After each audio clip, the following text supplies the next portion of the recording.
রহমতুল্লাহি ওয়া বারাকাতুহু।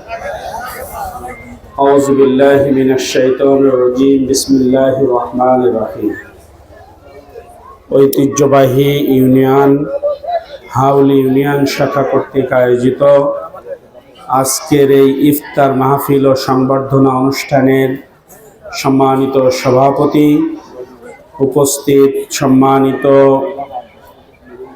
নেতৃবৃন্দ, এতক্ষণ বক্তব্য রাখলেন জেলার নায়েবে আমির এবং উপজেলার চেয়ারম্যান প্রার্থী, উপস্থিত আছেন জেলার সেক্রেটারি অ্যাডভোকেট আসাদুজ্জামান, উপস্থিত আছেন এই উপজেলার ভাইস চেয়ারম্যান প্রার্থী উপজেলা আমির জনাব নায়েব আলী, উপস্থিত সাংবাদিক বন্ধুগণ, ইউনিয়ন থানা পর্যায়ের বিভিন্ন ইউনিটের নেতৃবৃন্দ, সামনে বসা আমার প্রাণ প্রিয় কর্মী ভাইয়েরা, সম্মানিত সুধী মণ্ডলী, আল্লাহ সুবহানাহু ওয়া তাআলার দরবারে অবনত মস্তকে শুকরিয়া আদায় করে বলছি আলহামদুলিল্লাহ। রাসূলুল্লাহ সাল্লাল্লাহু আলাইহি সাল্লামের উপর সবাই মিলে মহব্বত করে দুরূদ পাঠ করে বলি সাল্লাল্লাহু আলাইহি সাল্লাম। দোয়া কবুল হওয়ার পূর্ব মুহূর্তে আল্লাহর কাছে আমরা দোয়া করি, আল্লাহ আমাদের যতদিন হায়াত দিয়েছ ততদিন তুমি সুস্থতার সাথে আজকের এই বিশাল ইফতার মাহফিলের সম্মানিত রোজাদার ভাই এবং বাবাজিরা, আল্লাহ সুবহানাহু ওয়া তাআলার কাছে আমরা রোজা রাখছি, এই জন্য আল্লাহ তাআলা আমাদের সম্ভবত মুত্তাকি, এই নিয়তে আমরা রোজা রাখতে চাই। আল্লাহ তাআলা কাল কিয়ামতের দিন রোজাদারদের জন্য একটা নির্ধারিত গেট দিয়ে জান্নাতে যাওয়ার জন্য ব্যবস্থা করবেন লাল গালিচার সংবর্ধনার মাধ্যমে। আল্লাহর কাছে আমরা দোয়া করি, আল্লাহ সেই রায়ান নামক দরজা দিয়ে লাল গালিচার উপর দিয়ে তোমার জান্নাত তুমি আমাদেরকে উপহার হিসেবে দান করো। সম্মানিত রোজাদার ভাই এবং বাবাজিরা, এই রোজাদারদের পুরস্কার কালকে আমাদের প্রার্থনা, আল্লাহ দুনিয়ার জিন্দেগিতে কোনো মানুষের সন্তুষ্টের জন্য আমরা রোজা থাকি না, দুনিয়ার কোনো কিছু পাওয়ার জন্য আমরা রোজা থাকি না, দুনিয়ার কোনো সুখের আশায় আমরা রোজা থাকি না, শুধুমাত্র একমাত্র তোমার সন্তুষ্ট অর্জন করার জন্য আমরা রোজা থাকি। সুতরাং আল্লাহ তুমি আমাদের উপরে সন্তুষ্ট হয়ে যাও। সম্মানিত ভাই এবং বাবাজিরা, বাংলাদেশ জামাত ইসলামী আপনাদের কাছে যেই সময় থেকে দাওয়াত দিচ্ছে, আপনারা যেই সময় থেকে জামাত ইসলামের দাওয়াত গ্রহণ করেছেন, কোনো সময়ের জন্য নিশ্চয় আপনারা এই লোভে দাওয়াত নেননি, এই লোভে জামাত করেননি। আমরা ডুগডুগি নেব, শিয়ালমারি নেব, হাট নেব, ঘাট নেব, বড় কিছু হব, এই নিয়েতে আমরা কেউ জামাত করি না।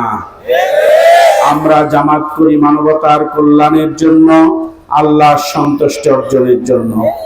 আজকে আমরা বিজয় হয়েছি, বিজয় হওয়ার পর বেশি বেশি ইস্তেগফার করা, আল্লাহর কাছে ক্ষমা চাওয়া, এই সুন্নাহ আল্লাহ শিখিয়েছেন।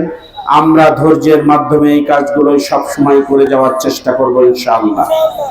সম্মানিত বন্ধুগণ, জামাত ইসলামী যে মানবতার কল্যাণ সাধন করতে চাই, সেই কল্যাণ সাধন কাজটা আমার পক্ষে একা করা সম্ভব নয়।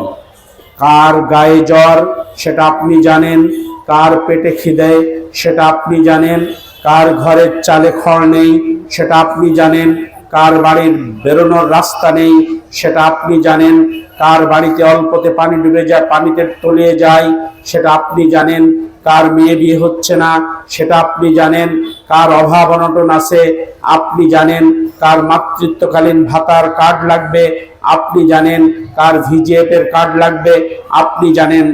সব জানাগুলো যদি সততা, নিষ্ঠা আর ইনসাফের সাথে আপনারা বিতরণ করতে পারেন, তাহলেই আমি সফল হব, এর আগে নয়। সংগ্রামী বন্ধুগণ, আমরা নির্বাচিত হওয়ার পর আপনাদের কাছে লোকে জিজ্ঞেস করতেই পারে, তোমাদের নির্বাচিত হওয়ার পর তোমরা কি পেয়েছো? আপনারা এই কথাটুকু বলবেন, একটি টাকাও নির্বাচিত হওয়ার পর আমার সরকারি টাকা আমার প্রার্থী গ্রহণ করে নাই। শুধু তাই নয়, 17 তারিখে শপথ নেওয়ার পর আমরা আমিরে জামাতের সামনে আমিরে জামাত সহ ঘোষণা করে দিয়েছি, আমরা ট্যাক্স ফ্রি গাড়ি নেব না, আমরা প্লট নেব না, সরকারের বহু কোটি টাকা রাজস্ব বেঁচে যাবে। এইটা আমাদের প্রথম পদক্ষেপ। সংগ্রামী বন্ধুগণ, বিভিন্ন অফিস থেকে যেই মাসোহারা নেওয়া হয়, কমিশন নেওয়া হয়, নেতাদের কাছে এমপির কাছে যে কমিশন যায়, আমরা লোকাল প্রশাসন উপজেলা প্রশাসনের সাথে মিটিং করে বলে দিয়েছি আমরা সততার সাথে চলতে চাই। কমিশনের এই কথা মাথা থেকে আপনারা ঝেড়ে ফেলে দেন। সুতরাং আমরা যদি সততার সাথে চলতে পারি, আমার গোটা কর্মী বাহিনী যদি সততার নজরানা রাখতে পারে, আমি বিশ্বাস করি চুয়াডাঙ্গা 2 নম্বর আসন একটি অনন্য